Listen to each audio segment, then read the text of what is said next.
Every year, there's always a player that does some fantastic stuff for their team that goes completely overlooked. It could be because they're in a small market, it could be due to them not having the most aesthetically pleasing game, or any number of other reasons. And I'm not talking about the usual suspects that get brought up and people say, oh, this guy is so underrated, or why is nobody talking about this, when in reality, a lot of people are actually talking about it. No, I'm talking about a guy where basically nobody is talking about it. That guy is Keldon Johnson.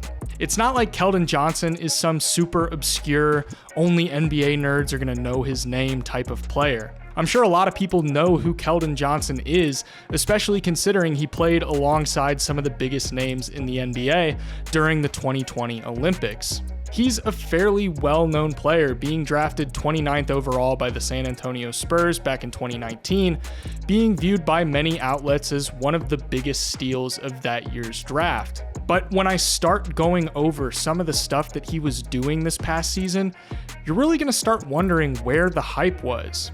Let's start by taking a look at what he did during the 2020-21 season so we can get an idea of the massive improvements he made last year.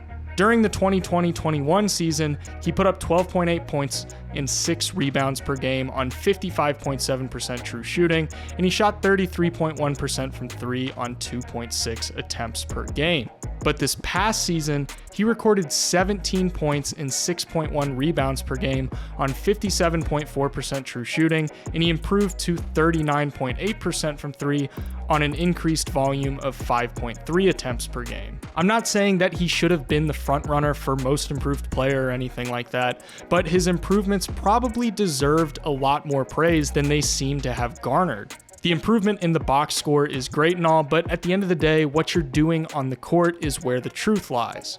And Keldon Johnson was doing a ton. Keldon Johnson is an ideal off-ball 3-and-D wing for the modern NBA. He knocked down 42.2% of his catch-and-shoot shots and 48.9% of his corner three-point shots this past season.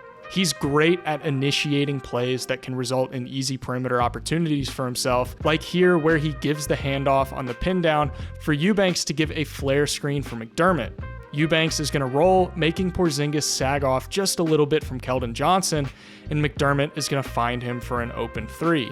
Here he initiates a ball screen on the wing for Derek White, allowing White to drive. Looney is going to be focused on Derek White's drive, and White is going to dump it off to Poeltl in the paint. With the help focused on the interior, he kicks it out to Johnson for another easy three-point opportunity. It's as simple as just positioning yourself in open areas on the perimeter that speak volumes to Johnson's feel for the game. He's not really playmaking in a traditional sense with the ball in his hands, but his off-ball playmaking is the result of him knowing how defenses are going to respond to his teammates' movements and actions. This allows him to give them easy bailouts and options when they're getting trapped or they're collapsing defenses with their interior presence, making their lives as easy as possible. But there are tons of guys in the NBA that are good three-point shooters. It might as well be a prerequisite at this point that you have to knock down catch-and-shoot threes to be a solid starter in the NBA. So what does Keldon Johnson do apart from the vast number of 3-and-D wings that can shoot threes off the catch that sets him apart from the crowd? If you've watched Keldon Johnson or any number of Spurs games this season, you'll know that he is a monster when attacking closeouts and getting downhill to the basket. He's 6'6" and 220 pounds. It's not like he's some super skinny, frail wing. He's built really well, and he has the advantage of strength when he's getting to the rim. One of the most interesting things that I noticed when watching the film on him for this video is just how nice of a floater he has. Typically with guys that are on the bigger side like Keldon Johnson, you don't really expect them to have a floater game. We usually just expect that from smaller guards who need to rely on it to mitigate their size disadvantages, but for a 6'6" wing to have it is fairly unusual. When you pair that with his size and build, you've got a guy that can muscle his way into defenders and finish over top of them even if he isn't directly at the rim. Like here, he's going downhill against Aaron Gordon, a guy with a size advantage who is a pretty solid defender, and he muscles his way into him before switching to his left hand to get the floater off over him to get the bucket. Here he gets it in the corner and he attacks the basket, but Giannis is coming to provide supplementary help. Keldon is going to go airborne, but when Giannis goes with him, Keldon hits him with a beautiful up and under to finish with his right hand.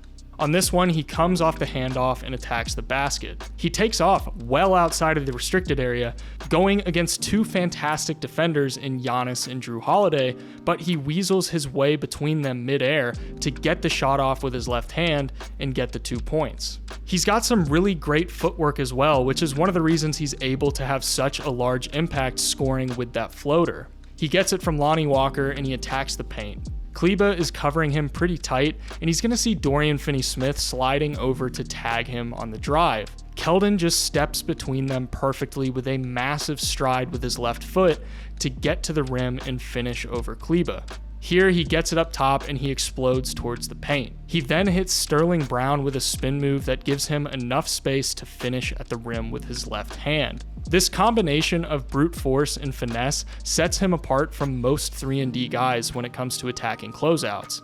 He has an arsenal at his disposal that allows him to be a bit craftier with how he gets past and finishes over bigger defenders when going downhill.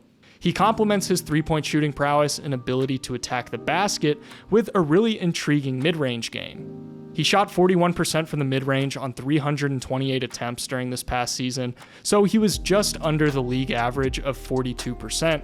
I like the idea of using him in set plays to generate good mid-range opportunities. These dribble handoff plays where he weaves around the screener to get to the nail or to the free throw line are great for getting him easy rhythm pull-up shots. That closeout ability can be leveraged too, where here he's getting towards the basket and then Anthony Davis is going to come over to help, but Johnson stops just at the line to get Anthony Davis stumbling so he can get a free open look.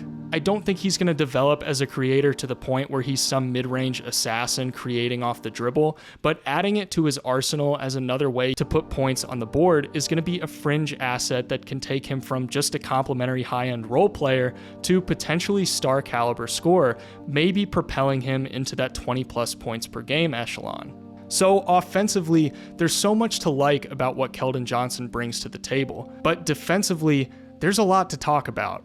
He's a really awesome isolation defender, putting that big frame to use and lateral quickness to be able to contain quicker guards and wings that have good ball handling ability. He does a great job of making himself as wide as possible while still maintaining the agility necessary to change directions when he needs to. He doesn't really allow guys to easily get through him, and you can really start to see how his size and strength can deter guys from being able to get by him for easy looks at the rim. It's not likely that he's going to be guarding centers anytime soon, but he does exhibit a pretty fair level of switchability, being able to hold his own against 1 through 4, which is perfect for a modern 3-and-D kind of player. And when you add his rebounding ability to the equation, the amount of ways that he can contribute on both the offensive and defensive end really starts to stand out.